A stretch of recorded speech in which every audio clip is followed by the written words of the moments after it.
ಕವಡೆ ಕಾರ್ಮಿಕರನ್ನ ತುಂಬಿಸಿ ಸಂಚಾರ. ಎಜಿಪಿ ಕಂಪನಿಯಿಂದ ಇದೆಂತ ಬೇಜವಾಬ್ದಾರಿತನ. ಮನುಷ್ಯನ ಪ್ರಾಣಕ್ಕಿಲ್ವಾ ಕಿಂಚಿತ್ತೂ ಬೆಲೆ.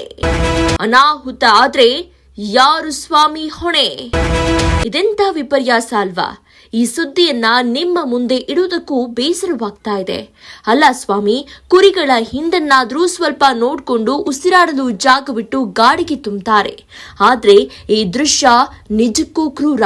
ಉಸಿರಾಡುವುದಕ್ಕೂ ಕಷ್ಟಪಡುವಂತೆ ಅದು ಹೇಗೆ ಕೆಲಸಗಾರರನ್ನ ತುಂಬಿ ಸಾಕ್ತಾ ಇದೆ ನೋಡಿ ಈ ಗೂಡ್ಸ್ ಗಾಡಿ. ಅಬ್ಬಬ್ಬಾ, ನಿಜಕ್ಕೂ ಭಯಾನಕ. ಕೆಲಸಗಾರರ ಪ್ರಾಣಕ್ಕಿಲ್ವಾ ಕವಡೆ ಕಾಸಿನ ಬೆಲೆ. ಬೆಂಗಳೂರು ಗ್ರಾಮಾಂತರ ಜಿಲ್ಲೆ ನೆಲಮಂಗಲ ತಾಲೂಕು ಸೋಂಪುರ ಹೋಬಳಿಯ ಅವೇರಹಳ್ಳಿಯ ಎಜಿಪಿ ಕಂಪನಿಯ ಕರ್ಮಕಾಂಡ ಇದು. ತನ್ನ ಕೆಲಸಗಾರರನ್ನ ದಿನನಿತ್ಯ ಕರೆದುಕೊಂಡು ಬರುವ ರೀತಿ ಇದು. ದೂರದ ಊರುಗಳಿಂದ ಬರುವ ಕೆಲಸಗಾರರನ್ನ ಒಂದೇ ಗೂಡ್ಸ್ ವಾಹನದಲ್ಲಿ ಹೇಗೆ ಸಾಗಿಸ್ತಾರೆ ನೋಡಿ. ಈ ಪುಟ್ಟ ವಾಹನದಲ್ಲಿ ಲಗೇಜ್ ತುಂಬಿದ ಹಾಗೆ ಸುಮಾರು 20 ಮಂದಿಯನ್ನ ತುಂಬಿದ್ದಾರೆ.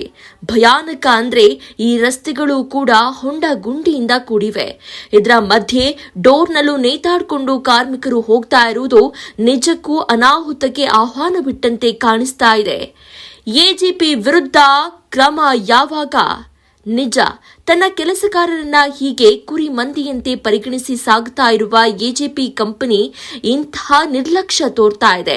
ತನ್ನ ಕಂಪನಿ ಉದ್ಧಾರಕ್ಕೆ ಇಲ್ಲಿಗೆ ಪ್ರತಿನಿತ್ಯ ಕೆಲಸಕ್ಕೆ ಬರುವ ಜನರ ಪ್ರಾಣದ ಜೊತೆ ಚೆಲ್ಲಾಟವಾಡ್ತಾ ಇದೆ. ಹಾಗಿದ್ರೆ ಸ್ಥಳೀಯ ಟ್ರಾಫಿಕ್ ಪೊಲೀಸರ ಗಮನಕ್ಕೆ ಈ ವಿಚಾರವೇ ಮುಟ್ಟಿಲ್ವಾ? ಇಷ್ಟು ಕೆಲಸಗಾರರ ಜೀವಕ್ಕೆ ಕವಡೆ ಕಾಸಿನ ಬೆಲೆಯೂ ಕೊಡದ ಎಜಿಪಿ ಕಂಪನಿ ವಿರುದ್ಧ ಆರ್ಟಿಒ ಅಧಿಕಾರಿಗಳು ಇನ್ನೂ ಕ್ರಮ ಯಾಕೆ ತೆಗೆದುಕೊಂಡಿಲ್ಲ ಅನ್ನೋದೇ ತಿಳಿತಾ ಇಲ್ಲ. ಅದೇನೇ ಆಗಿರಬಹುದು, ಕೆಲಸಗಾರರನ್ನ ಹೀಗೆ ಗೂಡ್ಸ್ ವಾಹನದಲ್ಲಿ, ಅದರಲ್ಲೂ ಪ್ರಾಣಕ್ಕೆ ಕುತ್ತು ಉಂಟು ಮಾಡುವಂತೆ ನಡೆಸಿಕೊಳ್ತಾ ಇರುವುದು ನಿಜಕ್ಕೂ ಖಂಡನೀಯ.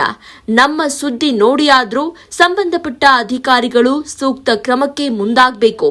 ಈ ಮೂಲಕ ಮುಂದಾಗುವ ಅನಾಹುತಕ್ಕೆ ಬ್ರೇಕ್ ಹಾಕಬೇಕು.